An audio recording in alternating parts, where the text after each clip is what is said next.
ರಾಜ್ಯದಲ್ಲಿ ಯಾಕಂದ್ರೆ ಇನ್ನು 4-5 ಫೇಸ್ಗಳು ಉಳ್ಕೊಂಡಿದೆ. ಮೆಟ್ರೋದು ರೈಲ್ವೆ ಪ್ರಾಜೆಕ್ಟ್ಗಳು ಬಾಕಿ ಉಳ್ಕೊಂಡಿವೆ, ಸಾಕಷ್ಟು ಕನೆಕ್ಟಿವಿಟಿ. ಈಗ ಬೆಳಗಾಂ ಮತ್ತು ಬೆಂಗಳೂರು ಇವತ್ತು ಥರ್ಡ್ ಫೇಸ್ಗೂ ಕೂಡ ಇವತ್ತು ಥರ್ಡ್ ಫೇಸ್ನ ಮೆಟ್ರೋ ಲೈನ್ಗೂ ಕೂಡ ಇವತ್ತು ಗುದ್ಲಿ ಪೂಜೆ ಇವತ್ತು ಆಗ್ತಾ ಇದೆ. ಅಂದರೆ 3ನೇ ಹಂತಕ್ಕೂ ಕೂಡ ಇವತ್ತು ಚಾಲನೆಯನ್ನು ನೀಡ್ತಾ ಇದ್ದಾರೆ. ಪ್ರಧಾನಮಂತ್ರಿಗಳ ಅವರ ಅಪೇಕ್ಷೆಯೂ ಕೂಡ ಇವತ್ತು ಬೆಂಗಳೂರು ಅಂತ ಹೇಳಿದ್ರೆ ಇಡ್ದ ಗ್ಲೋಬಲ್ ಸಿಟಿ, ಇವತ್ತು ಜಗತ್ತಿನಾದ್ಯಂತ ಇವತ್ತು ಬೆಂಗಳೂರು ಇವತ್ತು ಗುರುತಿಸ್ತಾರೆ. ಮತ್ತು ಇವತ್ತು IT ಹಬ್ ಇವತ್ತು. ಹಾಗಾಗಿ ಸಹಜವಾಗಿಯೇ ಬೆಂಗಳೂರಿನಲ್ಲಿ ಮೂಲಭೂತ ಸೌಕರ್ಯಗಳು, ಬೇಸಿಕ್ ಇನ್ಫ್ರಾಸ್ಟ್ರಕ್ಚರ್ ಅಂತ ಏನು ಕರಿತೇವೆ, ಮೆಟ್ರೋ ಒಳಗೊಂಡಂತೆ ಎಲ್ಲವೂ ಕೂಡ ವೇಗದಲ್ಲಿ ಆಗಬೇಕು, ಕಾರ್ಯಕ್ರಮ ಯೋಜನೆಗಳು ಪೂರ್ಣಗೊಳ್ಳಬೇಕು ಅನ್ನೋ ಅಪೇಕ್ಷೆ ಪ್ರಧಾನಮಂತ್ರಿಗಳದ್ದು ಕೂಡ ಇದೆ. ಆಗ ರಾಜ್ಯ ಸರ್ಕಾರದ್ದು ಇರುತ್ತೆ, ಇಲ್ಲ ಅಂತ ನಾನು ಹೇಳ್ತಾ ಇಲ್ಲ. ಆದರೆ ರಾಜ್ಯ ಸರ್ಕಾರ ಕ್ರೆಡಿಟನ್ನು ತಗೊಳ್ಳೋದನ್ನು ಬಿಟ್ಟು ಬೆಂಗಳೂರಿನ ರಸ್ತೆಯ ಪರಿಸ್ಥಿತಿ ಏನಾಗಿದೆ ಅಂತೇಳಿತ್ತು ಅವರು ಕೂಡ ಗಮನಿಸಬೇಕು. ಅದನ್ನು ಹೆಚ್ಚು ಟೀಕೆ ಮಾಡೋದಕ್ಕೆ ಹೋಗೋದಿಲ್ಲ, ಆ ಸಂದರ್ಭವೂ ಅಲ್ಲ. ಇವತ್ತು ನಾವೆಲ್ಲರೂ ಕೂಡ ಇವತ್ತು ರಾಜ್ಯ ಸರ್ಕಾರ ಆಗಲಿ ಕೇಂದ್ರ ಸರ್ಕಾರ ಇವತ್ತು ನರೇಂದ್ರ ಮೋದಿಜಿಯವರ ಇಚ್ಛಾಶಕ್ತಿಯಿಂದ ಇವತ್ತು ನಮ್ಮ ಮೆಟ್ರೋ ಇವತ್ತು ಲೋಕಾರ್ಪಣೆ ಆಗ್ತದೆ. ತುಂಬ ಸಂತೋಷ ಇದೆ. ನಮ್ಮ ಬೆಂಗಳೂರಿನ traffic sir worldwide known ಇರುವಂಥ ವಿಷಯ. ಹಾಗಾಗಿ ಈ ಮೆಟ್ರೋ ಪ್ರಾಜೆಕ್ಟ್ಗಳು ಬೆಂಗಳೂರಿನ ಟ್ರಾಫಿಕ್ನ ಈಸ್ ಮಾಡೋದಕ್ಕೆ ಎಷ್ಟೊಂದು ಅನುಕೂಲ ಮಾಡಿಕೊಡುತ್ತೆ. ಇಲ್ಲ, ಮೆಟ್ರೋ ಲೈನು ಖಂಡಿತ ಇದು ಬ್ಯಾಂಗ್ಳೂರು ಟ್ರಾಫಿಕ್ನ ಕಡಿಮೆ ಮಾಡೋ ನಿಟ್ಟಿನಲ್ಲಿ ಖಂಡಿತ ಅದು ಉಪಯೋಗ ಆಗ್ತದೆ. ಆದರೆ ಎಲ್ಲೋ ಒಂದು ಕಡೆ ರಾಜಕೀಯ ಇಚ್ಛಾಶಕ್ತಿಯ ಕೊರತೆ ಹಿಂದಿನಿಂದಲೂ ಕೂಡ ಯಾವ್ಯಾವ ಸರ್ಕಾರಗಳು ರಾಜ್ಯದಲ್ಲಿ ಆಡಳಿತ ನಡೆಸಿದೆ, ಒಂದು ದೂರದೃಷ್ಟಿತ್ವ ಇಟ್ಕೊಂಡು ಯಾವತ್ತೂ ಕೂಡ ಯೋಚನೆ ಮಾಡಿಲ್ಲ. ಉದಾಹರಣೆಗೆ ಹೇಳ್ತೇನೆ, ಇವತ್ತು ಬ್ಯಾಂಗ್ಳೂರು ಇಂಟರ್ನ್ಯಾಷನಲ್ ಏರ್ಪೋರ್ಟ್, ಕೆಂಪೇಗೌಡ ಅಂತಾರಾಷ್ಟ್ರೀಯ ವಿಮಾನ ನಿಲ್ದಾಣ ಇದೇ 40 ವರ್ಷದಿಂದ ಆಗಿರ್ತಕ್ಕಂಥದ್ದಲ್ಲ, ಇದೇ ಇತ್ತೀಚೆಗೆ 10-15 ವರ್ಷದಲ್ಲಿ ಆಗಿರ್ತಕ್ಕಂಥದ್ದು. ಆದರೆ ಇವತ್ತಿಗೂ ಕೂಡ ಮೆಟ್ರೋ ಕನೆಕ್ಟಿವಿಟಿ ಆಗಿಲ್ಲ ಅಂತ ಹೇಳಿದರೆ ಇದು ಇಲ್ಲಿ ಆಡಳಿತ ವೈಫಲ್ಯವೇ ಇದು. ಹಾಗಾಗಿ ನಾನು ಯಾರನ್ನೂ ಟೀಕೆ ಮಾಡ್ತಾ ಇಲ್ಲ. ಎಲ್ಲೋ ಒಂದು ಕಡೆ ಬೆಂಗಳೂರು ಮಹಾನಗರಕ್ಕೆ ಯಾವ ವೇಗದಲ್ಲಿ ಇವತ್ತು ಮೂಲಭೂತ ಸೌಕರ್ಯಗಳು ಆಗಬೇಕಾಗಿತ್ತು ಆ ವೇಗ ಪಡೆದುಕೊಂಡಿಲ್ಲ. ಈಗ ಮೋದಿಯವರ ಒಂದು ಇಚ್ಛಾಶಕ್ತಿ, ಅವರು ಕೂಡ ಬೆಂಗಳೂರು ಬಗ್ಗೆ ಹೆಚ್ಚು ಆಸಕ್ತಿಯನ್ನು ವಹಿಸಿರ್ತಕ್ಕಂಥ ಸಂದರ್ಭದಲ್ಲಿ ವೇಗದಲ್ಲಿ ಎಲ್ಲ ಕೆಲಸ ಕಾರ್ಯಗಳು ನಡೀತಾ ಇದೆ. ಈ ಕಾರ್ಯಕ್ರಮಕ್ಕೆ ನಿಮ್ಮ ಆಹ್ವಾನ ಮತ್ತು ಅಶೋಕ್ ಅವರಿಗೆ ಆಹ್ವಾನ ಇಲ್ಲೇ ಈ ಕಾರ್ಯಕ್ರಮಕ್ಕೆ ಶಿಕಾರಿಪುರ ಶಾಸಕರಾಗಿ ನಿಮ್ಮನ್ನು ಆಹ್ವಾನ ಮಾಡಿರ್ತಕ್ಕಂಥದ್ದು ಮತ್ತು ಅಶೋಕ್ ಅವರಿಗೆ ಅವಕಾಶ ಇಲ್ಲ ಅಂತಕ್ಕಂಥ ಚರ್ಚೆ. ಈಗ ಕಾಂಗ್ರೆಸ್ ಕೂಡ ಟ್ವೀಟ್ ಮಾಡಿ ಟೀಕೆ ಮಾಡುವಂಥ ಕೆಲಸ ಮಾಡ್ತಾ ಇದೆ ಸರ್. ನೀವು ಈಗಾಗಲೇ ನಮ್ಮ ವಿರೋಧ ಪಕ್ಷದ ನಾಯಕರ ಹೆಸರನ್ನು ಈಗಾಗಲೇ ಸೇರ್ಸಾಗಿದೆ. ನಿನ್ನೆ ನಾನು ಕೂಡ ಪ್ರಧಾನಮಂತ್ರಿ ಕಚೇರಿಯನ್ನು ಸಂಪರ್ಕ ಮಾಡಿದ್ದೆ. ನಮ್ಮ ಕೇಂದ್ರ ಸಚಿವರು ಪ್ರಹ್ಲಾದ್ ಜೋಶಿ ಅವರು ಕೂಡ ಮಾತಾಡಿ ಸೇರ್ಸಾಗಿದೆ. ಒಂದು ನಾನು ಸ್ಪಷ್ಟನೆ ನೀಡ್ತೇನೆ, ವೇದಿಕೆ ಮೇಲೆ ಯಾರು ಇರಬೇಕು ಯಾರು ಇರಬಾರ್ದು ಇದು ರಾಜ್ಯ ಭಾರತೀಯ ಜನತಾ ಪಾರ್ಟಿ ಮಾಡುವಂಥದ್ದಲ್ಲ, ಕೇಂದ್ರ ಸರ್ಕಾರ ಪ್ರಧಾನಮಂತ್ರಿ ಕಚೇರಿ ಗಮನಿಸುವಂಥದ್ದು. ಹಾಗಾಗಿ ಈ ರೀತಿ ಖಂಡಿತ ಸರಿಯಲ್ಲ. ಬಟ್ ಎಲ್ಲವೂ ಕೂಡ ಸೇರಿಕೊಂಡಿದೆ. ಸರಿ ಇದೆ, ನಾವು ಒಪ್ಕೊಳ್ತೇನೆ. ಬಟ್ ರಾಜ್ಯದಿಂದ ಅಥವಾ ನಮ್ಮಿಂದ ಆಗಿರ್ತಕ್ಕಂಥ ತಪ್ಪಲ್ಲ, ಅದು ಕೇಂದ್ರದಿಂದ ಅಲ್ಲಿ ಪ್ರಧಾನಮಂತ್ರಿ ಕಚೇರಿಯಿಂದ ಸೇರಿಸೋದು ತಡ ಆಗಿದೆ ಅಷ್ಟೇ.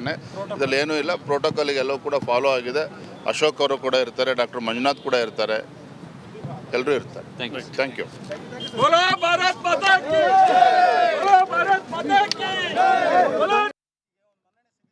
ರಾಜ್ಯದಲ್ಲಿ ಯಾಕಂದ್ರೆ ಇನ್ನು 4-5 ಫೇಸ್ಗಳು ಉಳ್ಕೊಂಡಿದೆ. ಮೆಟ್ರೋದು ರೈಲ್ವೆ ಪ್ರಾಜೆಕ್ಟ್ಗಳು ಬಾಕಿ ಉಳ್ಕೊಂಡಿವೆ, ಸಾಕಷ್ಟು ಕನೆಕ್ಟಿವಿಟಿ. ಈಗ ಬೆಳಗಾಂ ಮತ್ತು ಬೆಂಗಳೂರು ಇವತ್ತು ಥರ್ಡ್ ಫೇಸ್ಗೂ ಕೂಡ ಇವತ್ತು ಥರ್ಡ್ ಫೇಸ್ನ ಮೆಟ್ರೋ ಲೈನ್ಗೂ ಕೂಡ ಇವತ್ತು ಗುದ್ಲಿ ಪೂಜೆ ಇವತ್ತು ಆಗ್ತಾ ಇದೆ. ಅಂದರೆ 3ನೇ ಹಂತಕ್ಕೂ ಕೂಡ ಇವತ್ತು ಚಾಲನೆಯನ್ನು ನೀಡ್ತಾ ಇದ್ದಾರೆ. ಪ್ರಧಾನಮಂತ್ರಿಗಳ ಅವರ ಅಪೇಕ್ಷೆಯೂ ಕೂಡ ಇವತ್ತು ಬೆಂಗಳೂರು ಅಂತ ಹೇಳಿದ್ರೆ ಇಡ್ದ ಗ್ಲೋಬಲ್ ಸಿಟಿ, ಇವತ್ತು ಜಗತ್ತಿನಾದ್ಯಂತ ಇವತ್ತು ಬೆಂಗಳೂರು ಇವತ್ತು ಗುರುತಿಸ್ತಾರೆ. ಮತ್ತು ಇವತ್ತು IT ಹಬ್ ಇವತ್ತು. ಹಾಗಾಗಿ ಸಹಜವಾಗಿಯೇ ಬೆಂಗಳೂರಿನಲ್ಲಿ ಮೂಲಭೂತ ಸೌಕರ್ಯಗಳು, ಬೇಸಿಕ್ ಇನ್ಫ್ರಾಸ್ಟ್ರಕ್ಚರ್ ಅಂತ ಏನು ಕರಿತೇವೆ, ಮೆಟ್ರೋ ಒಳಗೊಂಡಂತೆ ಎಲ್ಲವೂ ಕೂಡ ವೇಗದಲ್ಲಿ ಆಗಬೇಕು, ಕಾರ್ಯಕ್ರಮ ಯೋಜನೆಗಳು ಪೂರ್ಣಗೊಳ್ಳಬೇಕು ಅನ್ನೋ ಅಪೇಕ್ಷೆ ಪ್ರಧಾನಮಂತ್ರಿಗಳದ್ದು ಕೂಡ ಇದೆ. ಆಗ ರಾಜ್ಯ ಸರ್ಕಾರದ್ದು ಇರುತ್ತೆ, ಇಲ್ಲ ಅಂತ ನಾನು ಹೇಳ್ತಾ ಇಲ್ಲ. ಆದರೆ ರಾಜ್ಯ ಸರ್ಕಾರ ಕ್ರೆಡಿಟನ್ನು ತಗೊಳ್ಳೋದನ್ನು ಬಿಟ್ಟು ಬೆಂಗಳೂರಿನ ರಸ್ತೆಯ ಪರಿಸ್ಥಿತಿ ಏನಾಗಿದೆ ಅಂತೇಳಿತ್ತು ಅವರು ಕೂಡ ಗಮನಿಸಬೇಕು. ಅದನ್ನು ಹೆಚ್ಚು ಟೀಕೆ ಮಾಡೋದಕ್ಕೆ ಹೋಗೋದಿಲ್ಲ, ಆ ಸಂದರ್ಭವೂ ಅಲ್ಲ. ಇವತ್ತು ನಾವೆಲ್ಲರೂ ಕೂಡ ಇವತ್ತು ರಾಜ್ಯ ಸರ್ಕಾರ ಆಗಲಿ ಕೇಂದ್ರ ಸರ್ಕಾರ ಇವತ್ತು ನರೇಂದ್ರ ಮೋದಿಜಿಯವರ ಇಚ್ಛಾಶಕ್ತಿಯಿಂದ ಇವತ್ತು ನಮ್ಮ ಮೆಟ್ರೋ ಇವತ್ತು ಲೋಕಾರ್ಪಣೆ ಆಗ್ತದೆ. ತುಂಬ ಸಂತೋಷ ಇದೆ. ನಮ್ಮ ಬೆಂಗಳೂರಿನ traffic sir worldwide known ಇರುವಂಥ ವಿಷಯ. ಹಾಗಾಗಿ ಈ ಮೆಟ್ರೋ ಪ್ರಾಜೆಕ್ಟ್ಗಳು ಬೆಂಗಳೂರಿನ ಟ್ರಾಫಿಕ್ನ ಈಸ್ ಮಾಡೋದಕ್ಕೆ ಎಷ್ಟೊಂದು ಅನುಕೂಲ ಮಾಡಿಕೊಡುತ್ತೆ.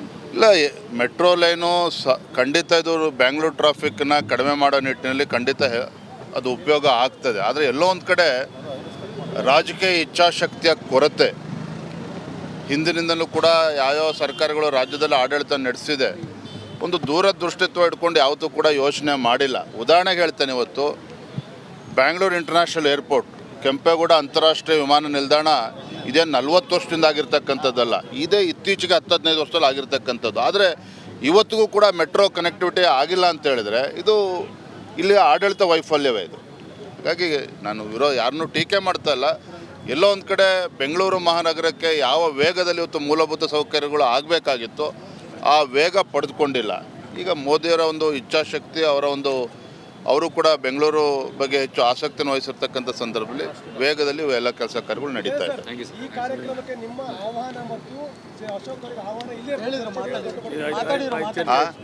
ಈ ಕಾರ್ಯಕ್ರಮಕ್ಕೆ ಶಿಕಾರಿಪುರ ಶಾಸಕರಾಗಿ ನಿಮ್ಮನ್ನು ಆಹ್ವಾನ ಮಾಡಿರ್ತಕ್ಕಂಥದ್ದು ಮತ್ತು ಅಶೋಕ್ ಅವರಿಗೆ ಅವಕಾಶ ಇಲ್ಲ ಅಂತಕ್ಕಂಥ ಚರ್ಚೆ ಈಗ ಕಾಂಗ್ರೆಸ್ ಕೂಡ ಟ್ವೀಟ್ ಮಾಡಿ ಟೀಕೆ ಮಾಡುವಂಥ ಕೆಲಸ ಮಾಡ್ತಾ ಇದೆ ಸರ್.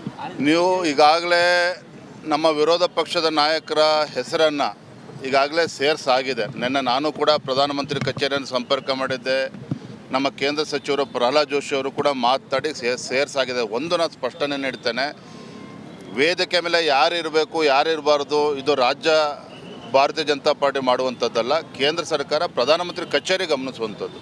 ಹಾಗಾಗಿ ಈ ರೀತಿ ಖಂಡಿತ ಸರಿಯಲ್ಲ. ಬಟ್ ಎಲ್ಲವೂ ಕೂಡ ಸೇರಿಕೊಂಡಿದೆ. ಸರಿ ಇದೆ, ನಾವು ಒಪ್ಕೊಳ್ತೇನೆ. ಬಟ್ ರಾಜ್ಯದಿಂದ ಅಥವಾ ನಮ್ಮಿಂದ ಆಗಿರ್ತಕ್ಕಂಥ ತಪ್ಪಲ್ಲ, ಅದು ಕೇಂದ್ರದಿಂದ ಅಲ್ಲಿ ಪ್ರಧಾನಮಂತ್ರಿ ಕಚೇರಿಯಿಂದ ಸೇರಿಸೋದು ತಡ ಆಗಿದೆ ಅಷ್ಟೇ. ಇದರಲ್ಲಿ ಏನೂ ಇಲ್ಲ. ಪ್ರೋಟೋಕಾಲಿಗೆ ಎಲ್ಲವೂ ಕೂಡ ಫಾಲೋ ಆಗಿದೆ. ಅಶೋಕ್ ಅವರು ಕೂಡ ಇರ್ತಾರೆ, ಡಾಕ್ಟರ್ ಮಂಜುನಾಥ್ ಕೂಡ ಇರ್ತಾರೆ, ಎಲ್ಲರೂ ಇರ್ತಾರೆ. Thank you.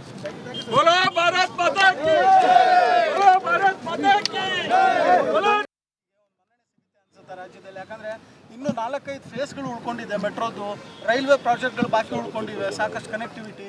ಈಗ ಬೆಳಗಾಂ ಮತ್ತು ಬೆಂಗಳೂರು ಇವತ್ತು ಥರ್ಡ್ ಫೇಸ್ಗೂ ಕೂಡ ಥರ್ಡ್ ಫೇಸ್ನ ಮೆಟ್ರೋ ಲೈನ್ಗೂ ಕೂಡ ಇವತ್ತು ಗುದ್ಲಿ ಪೂಜೆ ಇವತ್ತು ಆಗ್ತಾ ಇದೆ. ಅಂದರೆ 3ನೇ ಹಂತಕ್ಕೂ ಕೂಡ ಇವತ್ತು ಚಾಲನೆಯನ್ನು ನೀಡ್ತಾ ಇದ್ದಾರೆ.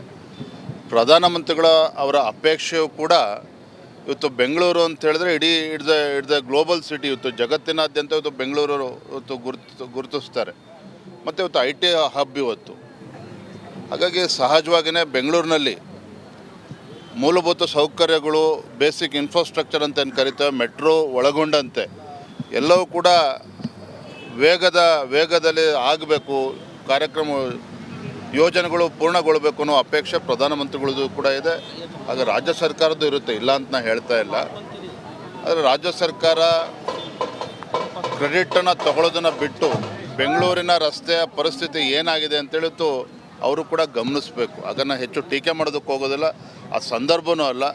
ಇವತ್ತು ನಾವೆಲ್ಲರೂ ಕೂಡ ಇವತ್ತು ರಾಜ್ಯ ಸರ್ಕಾರ ಆಗಲಿ ಕೇಂದ್ರ ಸರ್ಕಾರ ಇವತ್ತು ನರೇಂದ್ರ ಮೋದಿಜಿಯವರ ಇಚ್ಛಾಶಕ್ತಿಯಿಂದ ಇವತ್ತು ನಮ್ಮ ಮೆಟ್ರೋ ಇವತ್ತು ಲೋಕಾರ್ಪಣೆ ಆಗ್ತದೆ. ತುಂಬ ಸಂತೋಷ ಇದೆ. ನಮ್ಮ ಬೆಂಗಳೂರಿನ traffic sir worldwide known ಇರುವಂಥ ವಿಷಯ. ಹಾಗಾಗಿ ಈ ಮೆಟ್ರೋ ಪ್ರಾಜೆಕ್ಟ್ಗಳು ಬೆಂಗಳೂರಿನ ಟ್ರಾಫಿಕ್ನ ಈಸ್ ಮಾಡೋದಕ್ಕೆ ಎಷ್ಟೊಂದು ಅನುಕೂಲ ಮಾಡಿಕೊಡುತ್ತೆ.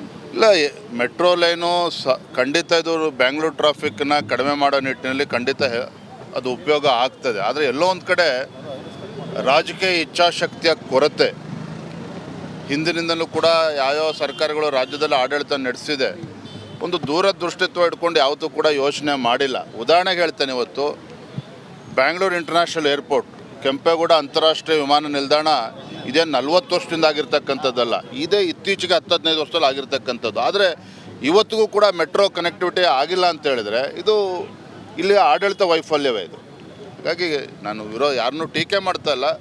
ಎಲ್ಲೋ ಒಂದು ಕಡೆ ಬೆಂಗಳೂರು ಮಹಾನಗರಕ್ಕೆ ಯಾವ ವೇಗದಲ್ಲಿ ಇವತ್ತು ಮೂಲಭೂತ ಸೌಕರ್ಯಗಳು ಆಗಬೇಕಾಗಿತ್ತು ಆ ವೇಗ ಪಡೆದುಕೊಂಡಿಲ್ಲ. ಈಗ ಮೋದಿಯವರ ಒಂದು ಇಚ್ಛಾಶಕ್ತಿ, ಅವರು ಕೂಡ ಬೆಂಗಳೂರು ಬಗ್ಗೆ ಹೆಚ್ಚು ಆಸಕ್ತಿಯನ್ನು ವಹಿಸಿರ್ತಕ್ಕಂಥ ಸಂದರ್ಭದಲ್ಲಿ ವೇಗದಲ್ಲಿ ಎಲ್ಲ ಕೆಲಸ ಕಾರ್ಯಗಳು ನಡೀತಾ ಇದೆ. ಈ ಕಾರ್ಯಕ್ರಮಕ್ಕೆ ನಿಮ್ಮ ಆಹ್ವಾನ ಮತ್ತು ಅಶೋಕ್ ಅವರಿಗೆ ಆಹ್ವಾನ ಇಲ್ಲೇ ಈ ಕಾರ್ಯಕ್ರಮಕ್ಕೆ ಶಿಕಾರಿಪುರ ಶಾಸಕರಾಗಿ ನಿಮ್ಮನ್ನು ಆಹ್ವಾನ ಮಾಡಿರ್ತಕ್ಕಂಥದ್ದು ಮತ್ತು ಅಶೋಕ್ ಅವರಿಗೆ ಅವಕಾಶ ಇಲ್ಲ ಅಂತಕ್ಕಂಥ ಚರ್ಚೆ ಈಗ ಕಾಂಗ್ರೆಸ್ ಕೂಡ ಟ್ವೀಟ್ ಮಾಡಿ ಟೀಕೆ ಮಾಡುವಂಥ ಕೆಲಸ ಮಾಡ್ತಾ ಇದೆ ಸರ್. ನೀವು ಈಗಾಗಲೇ ನಮ್ಮ ವಿರೋಧ ಪಕ್ಷದ ನಾಯಕರ ಹೆಸರನ್ನು ಈಗಾಗಲೇ ಸೇರ್ಸಾಗಿದೆ. ನಿನ್ನೆ ನಾನು ಕೂಡ ಪ್ರಧಾನಮಂತ್ರಿ ಕಚೇರಿಯನ್ನು ಸಂಪರ್ಕ ಮಾಡಿದ್ದೆ. ನಮ್ಮ ಕೇಂದ್ರ ಸಚಿವರು ಪ್ರಹ್ಲಾದ್ ಜೋಶಿ ಅವರು ಕೂಡ ಮಾತಾಡಿ ಸೇರ್ಸಾಗಿದೆ. ಒಂದು ನಾನು ಸ್ಪಷ್ಟನೆ ನೀಡ್ತೇನೆ, ವೇದಿಕೆ ಮೇಲೆ ಯಾರು ಇರಬೇಕು ಯಾರು ಇರಬಾರ್ದು ಇದು ರಾಜ್ಯ ಭಾರತೀಯ ಜನತಾ ಪಾರ್ಟಿ ಮಾಡುವಂಥದ್ದಲ್ಲ, ಕೇಂದ್ರ ಸರ್ಕಾರ ಪ್ರಧಾನಮಂತ್ರಿ ಕಚೇರಿ ಗಮನಿಸುವಂಥದ್ದು. ಹಾಗಾಗಿ ಈ ರೀತಿ ಖಂಡಿತ ಸರಿಯಲ್ಲ. ಬಟ್ ಎಲ್ಲವೂ ಕೂಡ ಸೇರಿಕೊಂಡಿದೆ. ಚರ್ಚೆಗಂತೂ ಕಾರಣ ಆಯ್ತು. ಸರಿ ಇದೆ, ನಾವು ಒಪ್ಕೊಳ್ತೇನೆ. ಬಟ್ ರಾಜ್ಯದಿಂದ ಅಥವಾ ನಮ್ಮಿಂದ ಆಗಿರ್ತಕ್ಕಂಥ ತಪ್ಪಲ್ಲ, ಅದು ಕೇಂದ್ರದಿಂದ ಅಲ್ಲಿ ಪ್ರಧಾನಮಂತ್ರಿ ಕಚೇರಿಯಿಂದ ಸೇರಿಸೋದು ತಡ ಆಗಿದೆ ಅಷ್ಟೇ. ಇದರಲ್ಲಿ ಏನೂ ಇಲ್ಲ. ಪ್ರೋಟೋಕಾಲಿಗೆ ಎಲ್ಲವೂ ಕೂಡ ಫಾಲೋ ಆಗಿದೆ. ಅಶೋಕ್ ಅವರು ಕೂಡ ಇರ್ತಾರೆ, ಡಾಕ್ಟರ್ ಮಂಜುನಾಥ್ ಕೂಡ ಇರ್ತಾರೆ, ಎಲ್ಲರೂ ಇರ್ತಾರೆ.